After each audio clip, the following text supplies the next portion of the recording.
श्री सद्गुरु महाराज की जय।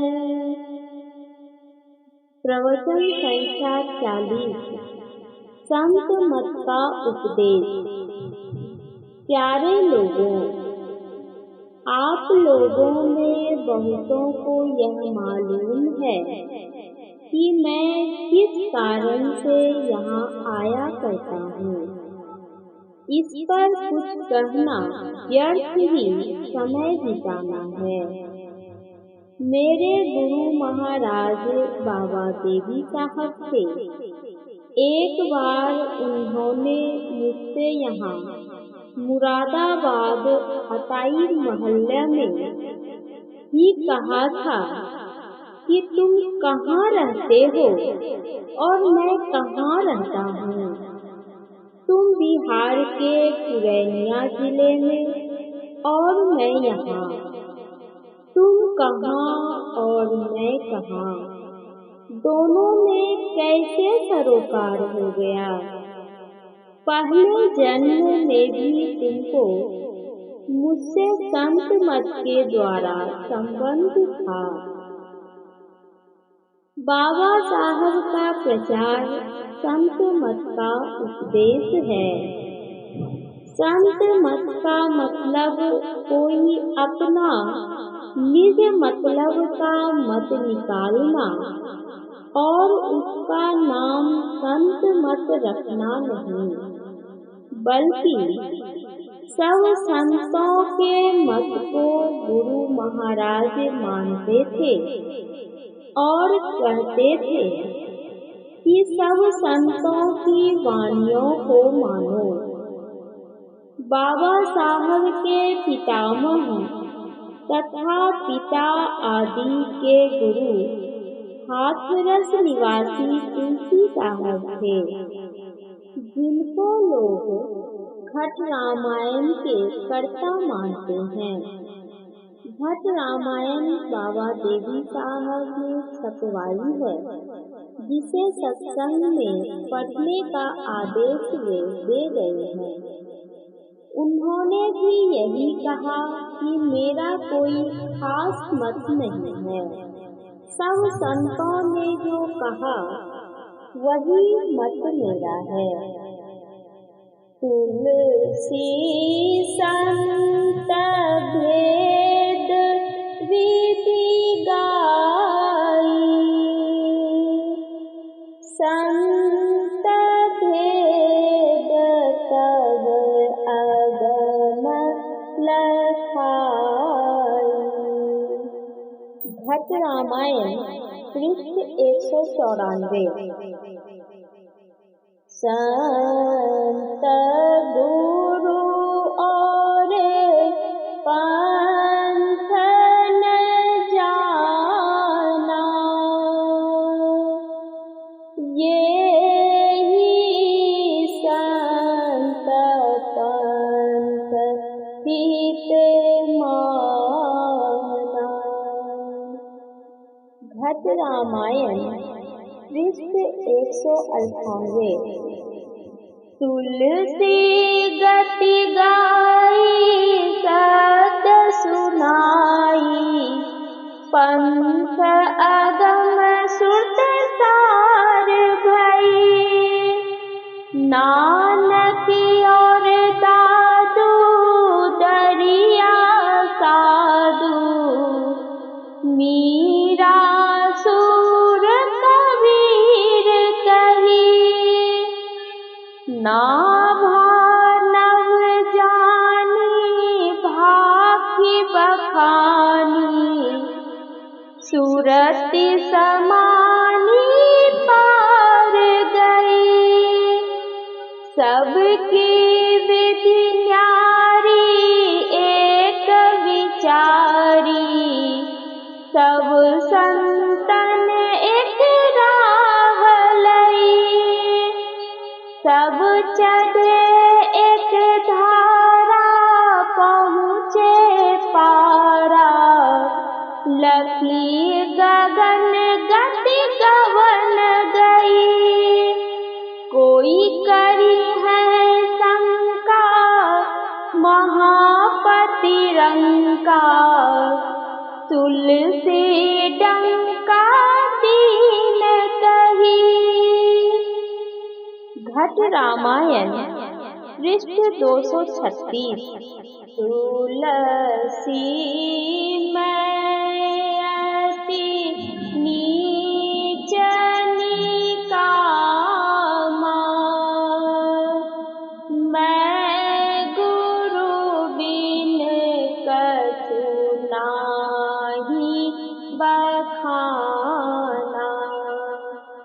मैं किंकर संतन कर दासा,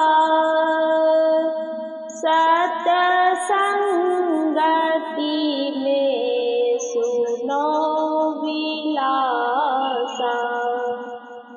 अस अस संत सवन मिली गाई,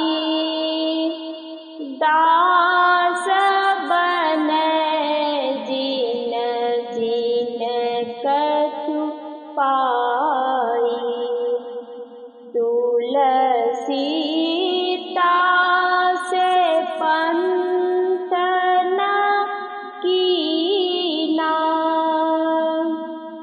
बेद जगत भया पंथ अधीना। तुलसी मैं कछु जानो नाई, पलक राम तुम्हारी शरणाई। मैं हूँ संत चरण की लारा, बंदो चरणन बारंबारा। संत बिना को देखन आना, सत सत सूरत संत को माना। घट रामायण पृष्ठ 374। संतन गति गाई अगम सुनाई, जिन जिन पाई पार भई। सब सब मिली गावा मैं हूँ सुनावा, अगम अथाह आदि कही। देखो निज बानी संत बखानी, जिन जिन जानी जानी लई। घट रामायण पृष्ठ 375। हम संतन मत अगम बखाना, हम तो इष्ट संत को जाना। घट रामायण पृष्ठ 434। देखो सब संतन की साखी, बुझ ज्ञान जब खुली है आँखी। घट रामायण पृष्ठ 435। सब संतों की वाणियों से यही जाना कि ईश्वर की भक्ति करो। सब संतों की वाणियों को पढ़ा जाए तो यही जानने में आएगा कि सब संत ईश्वर की भक्ति करने के लिए कहते हैं। सब मनुष्य दुखी हैं, कोई धनी गरीब विद्वान अविद्वान कुछ भी हो, सब के सब दुखी रहते हैं। दैहिक विकार के साथ साथ मन के विकार सताते रहते हैं। इनसे छूटना मनुष्य का काम है। दुख से बिल्कुल छुट्टी मिल जाए, इसलिए संत कहते हैं कि ईश्वर की भक्ति करो। यहाँ तुलसी कृत रामायण की यह बात याद आती है। रातापति सोरस उगहि, तारागण समुदाय, सकल गिरिन्ह धवलाय, बिनु रविराती न जाय, सियावर रामचंद्र सतगुरु शरणम।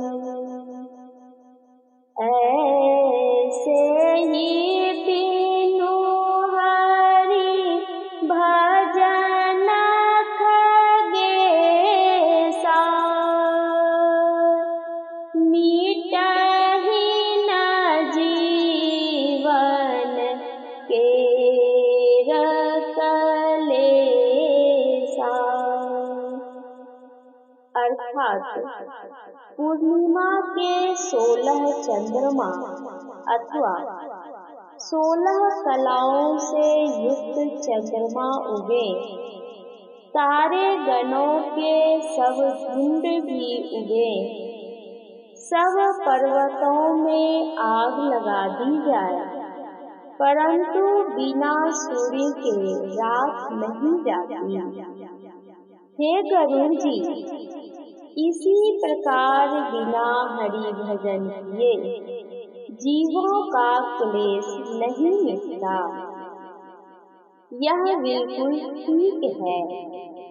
इसलिए संतों ने ईश्वर का भजन करने कहा। ईश्वर का भजन कैसे हो, इसके लिए ईश्वर का स्वरूप जानना चाहिए। पहले स्वाध्याय और साधु संत विद्वान से सुनकर श्रवण ज्ञान होता है। पढ़े लिखे के विचार करने को मनन ज्ञान कहते हैं। श्रवण और मनन के बाद जानने में आता है कि प्राप्तव्य वस्तु क्या है। ईश्वर को प्राप्त करो, यही प्राप्तव्य वस्तु है। जिस कर्म से वह पाया जाए वही भक्ति है। ईश्वर स्वरूप क्या है, इसके बारे में संतों के ग्रंथों में ऐसा लिखा है कि स्वरूपतः वह परमात्मा इंद्रियातीत है। अर्थात बाहर की 10 इंद्रियां और भीतर की 4 इंद्रियां, इन 14 इंद्रियों के ज्ञान से वह परे है।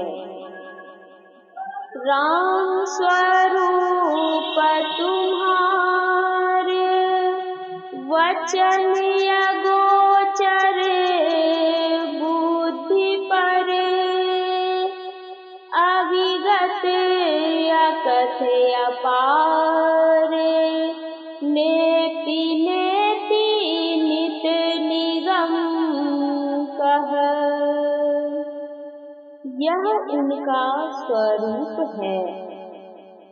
जग देखन तुम देख निहारे,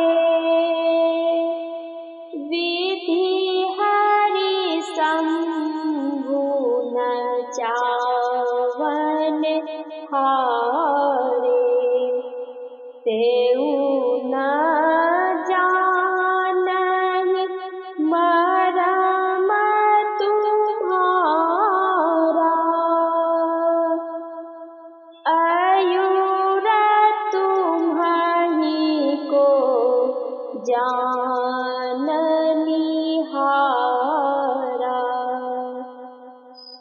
सोई जानई जेहि देहु जनाई,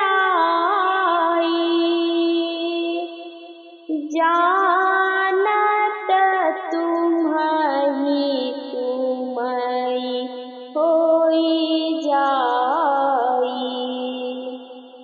तुम्हारी कृपा तुम्हि रघुनंदन, जानहि भगत भगत उरचंदन। चिदानंदमय देह तुम्हारी, विगत विकार जान अधिकारी। गोस्वामी तुलसीदास। चिदानंदमय देह कोई मनुष्य देह नहीं हो सकती, उसे अधिकारी जन जानते हैं। अधिकारी जन साधन भजन कुछ करके ही बनते हैं, तब चिदानंदमय देह को पहचान कर वह जानते हैं, अन्य प्रकार से नहीं। देह क्षेत्र है, आत्मा क्षेत्रज्ञ है। अन्यमय कोश चिदानंदमय नहीं है। चेतन शरीर चिदानंदमय है। चिदानंद और नर्तन में भेद नहीं था, ऐसा नहीं। नर्तन और चिदानंद में पृथकता है। नर्तन को सब कोई देख सकते हैं, किंतु चिदानंद को अधिकारी जन ही जानते हैं। जिस शरीर में लड़कपन, युवावस्था और बुढ़ापा होता है, तथा जिसका होना, रहना और विनशना होता है, वह चिदानंद शरीर नहीं है। जिसमें शोक दुख हो, वह चिदानंद शरीर नहीं है, वह तो नर रूप है। गोस्वामी तुलसीदास जी ने क्षीर साई भगवान विष्णु का नर रूप धारण करना इस भांति लिखा है। भगत हेतु भगवान प्रभु, राम धरु तनु भूप। ये चरित पावन परम, प्राकृत नर अनुरूप। यथा अनेकन वेश धरि, नृत्य करई नट कोई। सोई सोई भाव देखावई, आपुन होई न सोई। इस दोहे से स्पष्ट है कि नर्तन और चिदानंद देह में अंतर है। अपनी लीला के हेतु नर्तन धारण किया। नर्तन धारण करने से वे स्वरूपतः नर ही थे, मानने योग्य नहीं है। जैसे नाटक करने वाला नाटक के खेल में जो रूप धारण करता है, वह वही नहीं हो जाता है। चेतन ही चिदानंदमय शरीर को देखेगा। अपने को जड़ के चारों शरीरों से ऊपर उठावे तभी वह अधिकारी भक्त उसे जान सकता है। इसलिए जान अधिकारी कहा। वह चेतनमय देह और उसका फिर देही क्या है और कैसे है? वह शुद्ध आत्म स्वरूप है। वह चेतन से वैसे संबंध रखता है जैसे आकाश वायु से। बीच में कुछ पर्दा नहीं। गोस्वामी तुलसीदास जी की विनय पत्रिका में है। तीन अवस्था तजहु भजहु भगवंत, मन क्रम वचन अगोचर, व्यापक व्याप्य अनंत। वचन से, कर्म से और मन से उसे पहचान नहीं सकते। व्याप्य और व्यापक फिर अनंत कहा। व्याप्य के बाद वह और कितना बाकी है ठिकाना नहीं। यह ईश्वर का स्वरूप है। सकल दृश्य निज उदर में ली, सोवई निद्रा तजी योगी। सोई हरि पद अनुभवई परम सुख, अतिशय द्वैत वियोगी।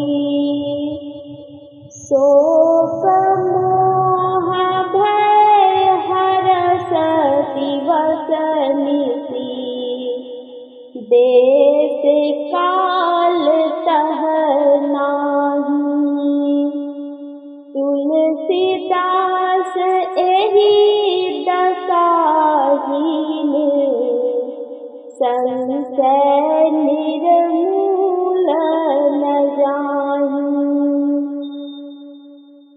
योगी जो सकल ब्रह्मांड के दृश्य को अपने उदर में मेल कर देखता है, देश कालातीत अर्थात स्थान और समय से रहित शुद्ध आत्म तत्व पद को प्रत्यक्ष रूप से जानता है और अत्यंत द्वैत रहित होकर हरि पद के परम सुख को पाता है। देश कालातीत परम तत्व ही हरि पद या परमात्म स्वरूप है। सूरदास जी से पूछने पर कहते हैं, अविगत गति कछु कहत न आवे, अविगत गति कछु कहत न आवे, अविगत गति कछु कहत न आवे, अविगत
विचारहिता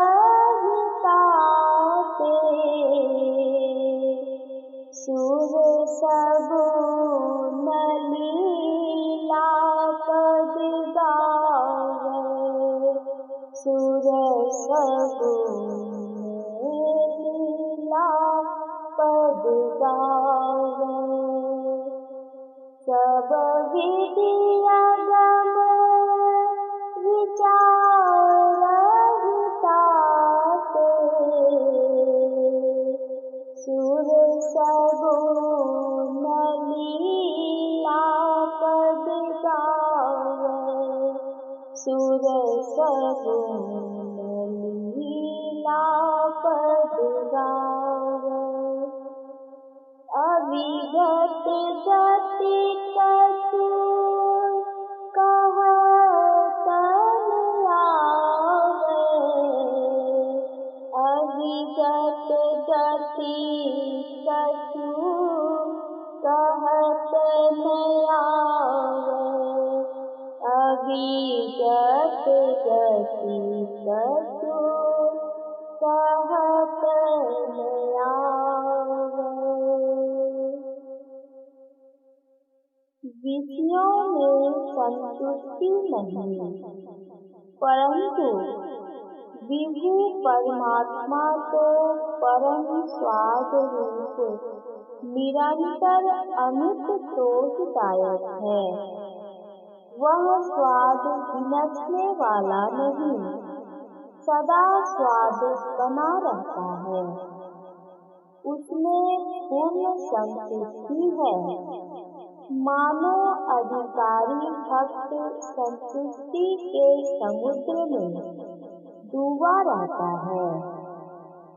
वह कुछ नहीं चाहता है।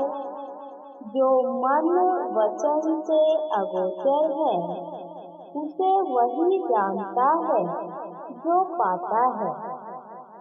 कबीर साहब कहते हैं, नैना बैनय गोचरी श्रवणा करे निसार बोलन के सुख कारणे कहिए सिरजनहार जस कथिए तस होत नहीं जस है तैसा सोई कहत सुनत सुख उपजै अरु परमारथि हो। रूप अखंडित व्यापी चैतन्य चैतन्य ऊंचे नीचे आगे पीछे दाहिन बाय अनन्य बराते बरा छोटते छोटा नीचे सब लेखा सबके मध्य निरंतर साई दृष्टि दृष्टि सो देखा चाम चश्म सो नजरी नहीं आवे हो जो रूह के नैना चून चगुन वजूद न मानू तै सुभा नमूना ऐना। दृष्टि की दृष्टि अर्थात आत्मा से देखने योग्य है। ये भी बुद्ध वचन के परे कहते हैं। बाबा नानक कहते हैं, अलग अपार अगम्य गोचरी, नाति सुकाल न करे मान। अलग अपार अगम्य गोचरी, नाति सुकाल न करे मान। जाति अजाति अजोनि संभव, नाति स्वभाव न भरे मान।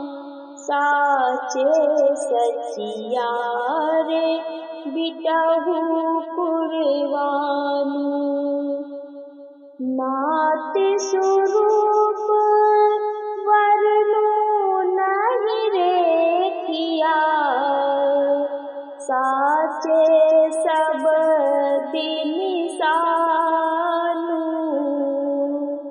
नाति स्वरूप वर्णु नहीं रेखिया।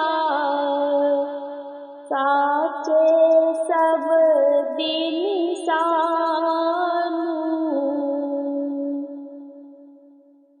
उपनिषद में पढ़ने से यही मालूम होता है कि जो संतों का ज्ञान है, उपनिषद में भी वही है। या उपनिषद में जो बात है, संत भी वही बात बताते हैं। पंच विषयों को पंच ज्ञानेंद्रियों से जानते हैं। जिस इंद्रिय का जो विषय है, उसी इंद्रिय से वह जाना जाता है। एक इंद्रिय का जो विषय है, उसके अतिरिक्त दूसरी इंद्रियों से उस विषय को नहीं जान सकते। कोई पूछे कि रूप विषय क्या है, तो कहेंगे जो आप नेत्र से ग्रहण करते हैं। इसी प्रकार परमात्म विषय वही है जिसे केवल चेतन आत्मा से जान सकते हैं। वही सतनाम, सत्साहब और कर्ता पुरुष है। वही आत्मा है, वही परमात्मा है। आकाश कहने से घर के भीतर और बाहर दोनों का ज्ञान होता है। इसी तरह आत्मा कहने से शरीरस्थ आत्मा और सर्व पर आत्मा दोनों का ज्ञान होता है। चाहे कोई शरीरस्थ आत्मा कहे, कोई परमात्मा कहे, एक ही बात है। यह जान लेने पर अब भक्ति कैसे करें? उस परमात्मा पुरुष को देख लेते, पहचान लेते तो हम संतुष्ट हो जाते। वह है, सर्वत्र है। अपना रहना अपने शरीर में है, वह परमात्मा भी अपने अंदर में है। फिर पहचानते क्यों नहीं? हम शरीर और इंद्रियों में फंसे हुए हैं। इसलिए हमको चाहिए कि अपने को शरीर और इंद्रियों से निकालें, तभी हम देखेंगे। जिस प्रकार दूध में घी मिला है, उसी तरह शरीर और इंद्रियों में जीवात्मा मिला है। इससे अलग करना कठिन मालूम होता है, किंतु यह हो सकता है, ऐसा संतों ने कहा है। दूध से मथ कर घी निकाल कर उसमें रखने से फिर उसमें पहले जैसा वह मिलता नहीं। उसी प्रकार शरीर और इंद्रियों से अपने को निकाल लेने पर पुनः शरीर और इंद्रियों में रहकर उसमें पूर्ववत मिलाप से बसते हुए रहकर परमात्मा को प्रत्यक्ष पहचान सकते हैं। ऐसा हो जाने पर तुम उसे बाहर भीतर सब जगह आत्मदृष्टि से देखोगे। बाहरी भीतरी एकहु जानहु, इहु गुर ज्ञान बताई। जन नानक बिनु आपा कीन्हे, मिटै न धर्म की काई। गुरु नानक साहब अपने शरीर से अपने को अलग करो, इसी भक्ति के लिए सब संतों का उपदेश है। गुरु महाराज का भी यही उपदेश था। गुरु महाराज का उपदेश था कि अपने अंदर में कोशिश करो। ईश्वर बाहर में भी है, किंतु इंद्रियों से पहचानने योग्य नहीं। संसार देखने के नेत्र से हम संसार को पहचानते हैं, परंतु यदि उस पर पट्टी बंधी हो तो उससे हम दृश्य जगत को कैसे देखेंगे। इसी प्रकार चेतन आत्मा पर जड़ आवरण की पट्टी रहने से परमात्मा को कैसे पहचान सकते हैं। आप शरीर के संग संग काम करते हैं जब आप जगे रहते हैं। इसके बाद और स्वप्न के पहले तंद्रा या अधुनिया होती है। इसमें बाहर का कुछ ज्ञान रहता है और कुछ भूलते भी जाते हैं। शक्ति भीतर सिमटती जाती है, गला झुक जाता है। धीरे धीरे बाहर का ज्ञान बिल्कुल भूल जाते हैं। स्वप्न में जाने से आपकी सब बाह्य इंद्रियां निश्चेष्ट हो जाती हैं। मुंह में मिश्री रहने से भी उसकी मिठास कुछ मालूम नहीं होती। इस प्रकार मोटी इंद्रियों से आपको छुट्टी मिली, किंतु मानसिक इंद्रियां रहती हैं। फिर आप गहरी नींद में सो जाते हैं और इनसे भी छुट्टी मिल जाती है, किंतु आप बेहोश रहते हैं, फिर जगते हैं और पहले जैसे बरसते हैं। यह साधारणतः होते रहता है। ऐसा कोई साधन हो, ऐसी कोई अवस्था हो जिसमें नींद भी नहीं रहे और जगा भी नहीं रहे। संतों ने उसी को तुरीय अवस्था कहा है। इस अवस्था में रहने से इंद्रियों से आपका ऊपर उठा रहना होगा। इसी का उपदेश गुरु महाराज हम लोगों को दे गए हैं। इस काम के करने में स्थूल शरीर को कोई कष्ट नहीं होता। लेट कर करो या बैठ कर, किंतु आलस्य न आवे, इस पर पहरा कीजिए। लेटा हुआ भजन करना शवासन से होता है, किंतु यह आसन साधन में कुछ बढ़े लोगों का है।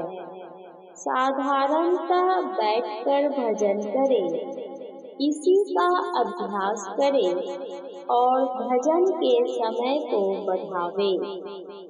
होते होते अपने को इंद्रियों से और शरीरों से छुटा सकेंगे और ईश्वर का साक्षात्कार कर सकेंगे। यह प्रवचन संत मत सत्संग मंदिर मुरादाबाद यूपी में बाबा देवी साहब की जयंती के अवसर पर दिनांक 3 जनवरी 1953 ईस्वी के अपराह्नकालीन सत्संग में हुआ था। श्री सद्गुरु महाराज की जय।